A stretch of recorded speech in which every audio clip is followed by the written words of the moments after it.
On Ikike Digest, we address challenges faced by local communities that arise from exploitation of nature's resources. We ask the question, why are people hungry, and expose the false premises of modern agriculture, biotechnology, and food aid. We interrogate ideas, concepts, as well as government policies and decisions skewed against public good. Join us as we engage experts across the agriculture and environment sectors. Welcome to HOMEF TV, your #1 environment space. Hello and welcome to Ikike's Digest on HOMEF TV. I am Kome Odomo. On Ikike's Digest, we continuously bring to light environmental issues that affect communities, interrogate government's policies, and enlighten the listeners with adequate information regarding the environment. In today's edition, we will be looking at the topic pollution and remediation. You will agree with me that pollution is the introduction of harmful materials into the environment, causing undesirable change that affects the health state of the environment. It includes contamination of the air, water, and soil via variant pollutants. What then is remediation? Because we're looking at pollution and remediation. So what is remediation? We would say it's the process of improving or correcting situation. Well, we'll find that out today. Looking at the topic pollution and remediation, we will emphasize on the cleanup in the Niger Delta region of Nigeria and the agencies responsible for it. Hydrocarbon Pollution Remediation Project, HYPREP, is a federal government body put together as a special unit of the Ministry of Petroleum Resources, which was established in 2012 following the submission of the UNEP report to address and resolve issues of pollution affecting the people of the region. I'm excited today about my guest because he's intellectually endowed with ample knowledge of the topic. He is an environmental justice advocate, an expert on the hydrobiology with extensive experience and background in remediation-related activities and biomonitoring and restoration of the ecology system. He was a professor at the Department of Fisheries, Faculty of Agriculture, University of Port Harcourt before his recent appointments. He is the first African recipient of the Association of Science of Limnology and Oceanography 2022 Ruth Patrick Award for Research and Engagement with critical impacts on recovery of the Niger Delta. He is none other than the project coordinator of HYPREP, Professor Nenibarry Zabbey. Professor Zabbey, before his appointment, has offered community service, which includes environmental consultancy, working with civil society and non-governmental organizations to conserve and restore biodiversity. Agree with me that we have picked the right man for this job to do justice to the topic pollution and remediation. You're welcome, sir. Thank you. We're going to go straight to the question. We're aware that the Niger Delta has been a highly polluted territory. So I would like you to tell us about the environmental impacts of oil extraction using the Ogoni land as an example. Okay, thank you very much. First, let me start by saying that the behavior and fate of crude oil in the environment does not matter the region.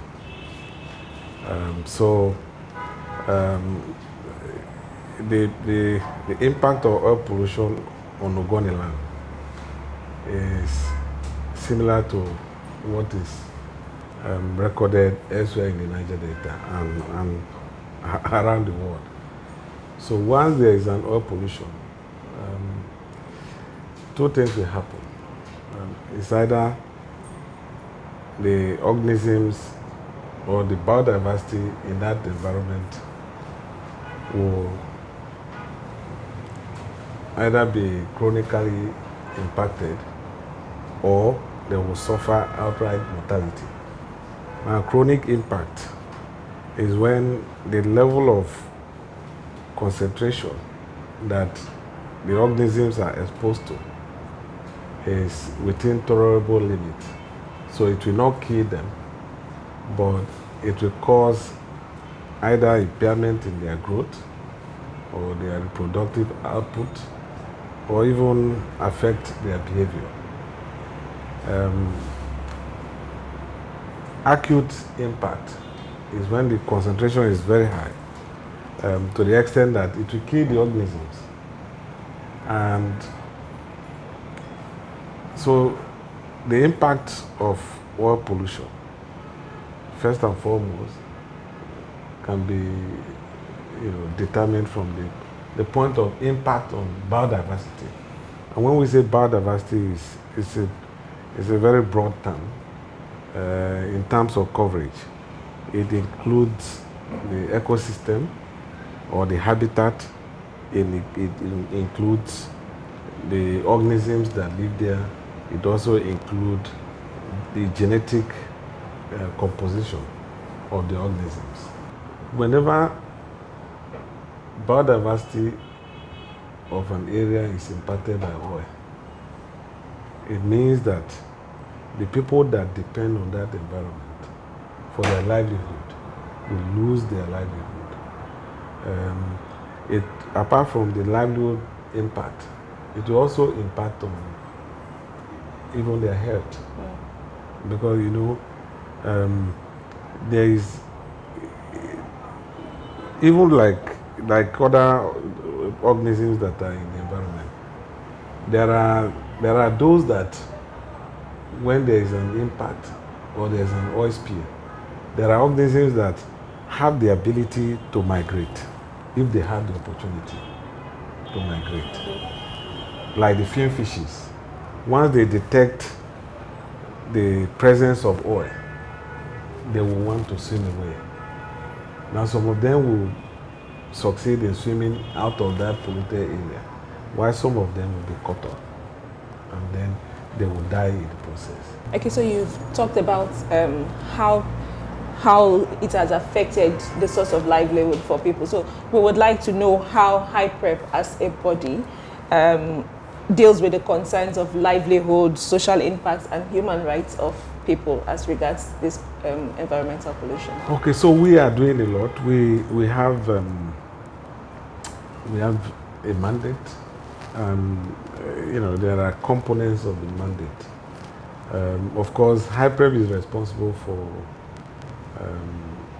implementing the recommendations of the United Nations report, or United Nations Environment Program report on Ogoniland. And in that report, there are many recommendations. We have livelihood, we have potable water, we have public health, we have environmental remediation and restoration. So we are doing all this concurrently. We have to take care of the people that live in the environment while we are cleaning the environment. And because if we don't do that, they will not live to see the remediated or restored environment. So the issue of livelihood is taken seriously here in HYPREP. So we have different packages in a livelihood program. So we have education support services to Ogoni people, because we feel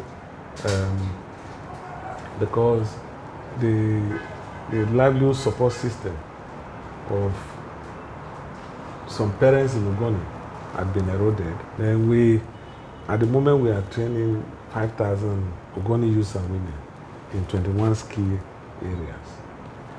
That program is winding down now because they had different durations. What particular skill?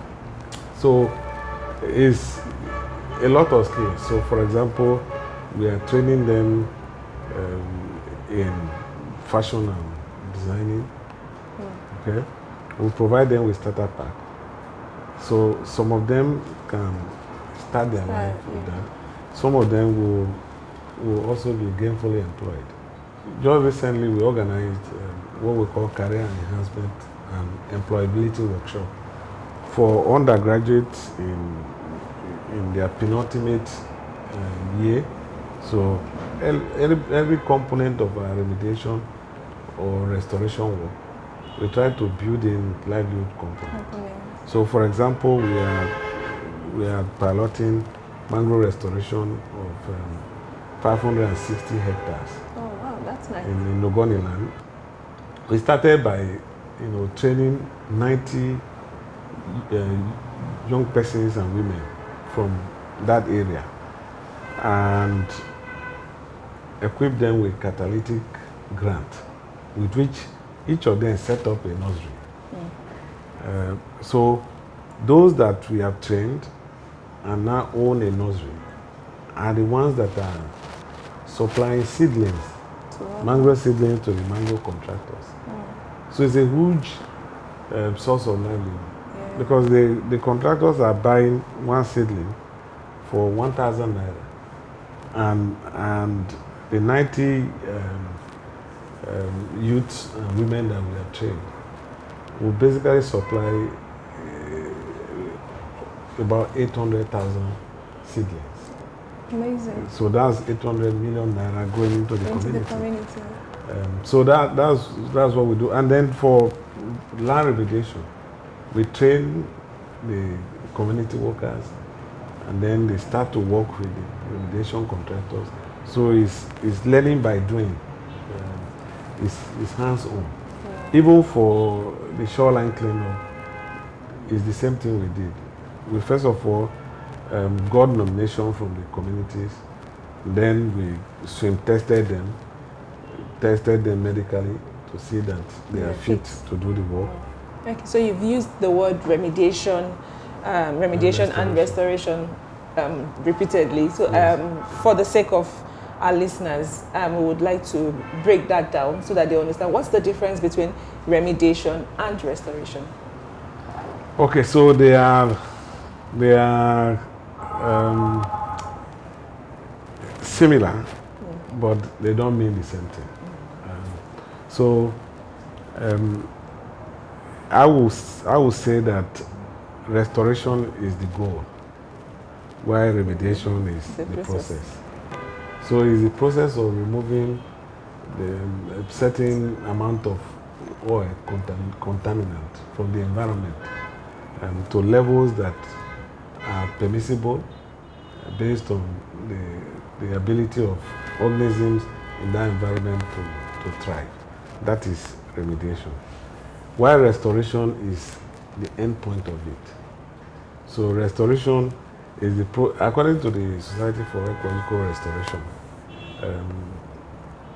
restoration is defined as the process of assisting the recovery of an environment that had been degraded, damaged, or destroyed.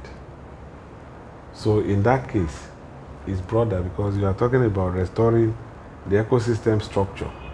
You are talking about restoring the biodiversity of the ecosystem. In which case, the cardinal objective is to restore the environment to the pre-impact conditions. So in which case, you need a kind of baseline. Okay? In remediation, the baseline is just the target value that has been set by the Egaspain or by Nostra. Okay? So when you reduce the level of concentration to that permissible threshold, you have remediated the environment. But restoration goes further to say, okay, before oil contamination, there used to be periwinkle, there used to be moss keeper, there used to be productive. different kind of biodiversity used to be there. Yes.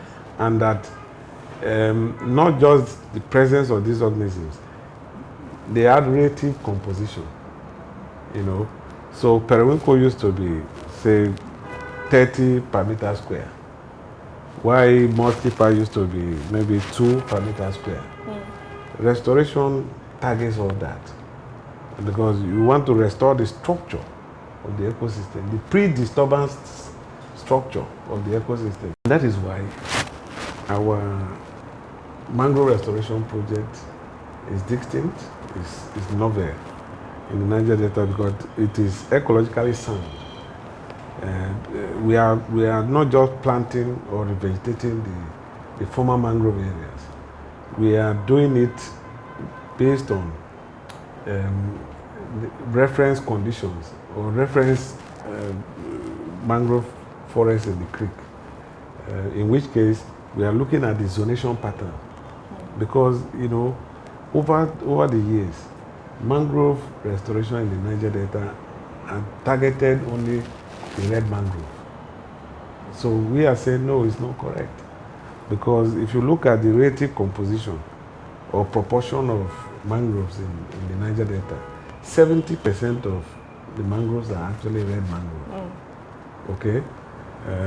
Of course, there are 3 species of red mangrove, but we group them all together because you will not know the difference between Rhizophora racemosa, Rhizophora arizona, Rhizophora mango if you don't look at the buds, the flower buds. So when they are growing, you can't really differentiate the species. So we group them all together. Now, but for the white mangrove, Avicennia jaminas, and then the black mangrove, Lagomcularia racemosa, or what we call buttonwood, Conocapus erectus. Those ones, all of them, they form the remaining 30%. Now, if mangrove restoration is practiced the way it had been practiced before our own restoration, then it will push the less common mangroves to extinction, local extinction. The reason is that they are already fewer in number, and oil impact is killing them while killing the majority mangroves. So there is every likelihood that the red mangrove that constitute 70% will survive the assault. But it is very unlikely that species like Conocapus erectus, just few, less than 5% or 3%, you know, will still be there.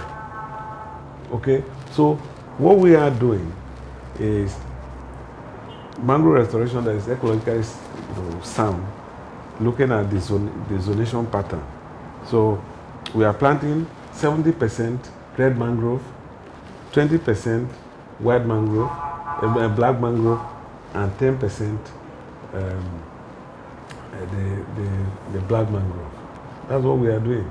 And so in restoration, you need to have an idea of the baseline condition.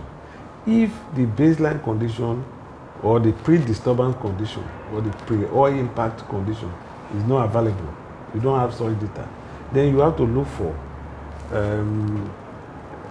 any similar ecosystem, you know, in that territory, in that area, because you don't want to create something new.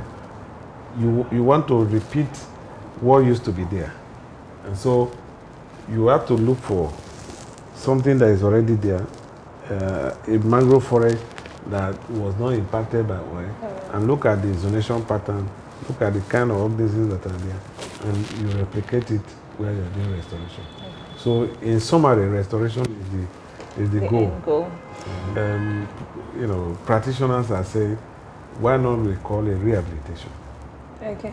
Because rehabilitation is the process that you will achieve. Restoration is difficult to determine, especially because mangroves will last for a mangrove ecosystem to be restored or to grow to maturity. When you will begin to determine whether you have achieved restoration or not, it takes between 25 and 50 years. So we don't keep you longer than time. Can you quickly tell us how the leadership style has been manning HYPER? How has it been so far? Well, so when I took over, I took my time to review the system and try to put in place policies that will close the gaps. For example, when I took over, only 5% of women were recruited as community workers. I increased it to 40%. And basically we write to communities, we say, send us the list. It has to be minimum 40% for women. And when the list come, I personally scrutinize and make sure that it's 40%. So the first policy that I introduced is that of gender and social inclusion. Because, for example, people living with disabilities were never involved. So now they are involved. I've included them. And we are not deciding what they will do or what we will do for them. Somehow, given my background, I've been prepared for it. And I feel we should render quality service to the people of Ogoni and the rest of the Delta. Thank you very much. You'll agree with me that we've had an interesting conversation with the project coordinator of HiPrep, Professor Nenibarry Zabbey. Professor Zabbey has proven to be a true expert in remediation-related activities and also a lover of the environment. I want to say a very big thank you for being part of our episodes today. And please remember to join us on our next episode as we go into other environmental-related issues. Remember to follow us on our social media platform and also go through our website, www.homef.org. I remain your host, Kome Odomo. Thank you. Tell community stories. We stand to decolonize false narratives and promote narratives and ideas that heal our land. We propel the just transition. This is HOMEF TV, your #1 environment space.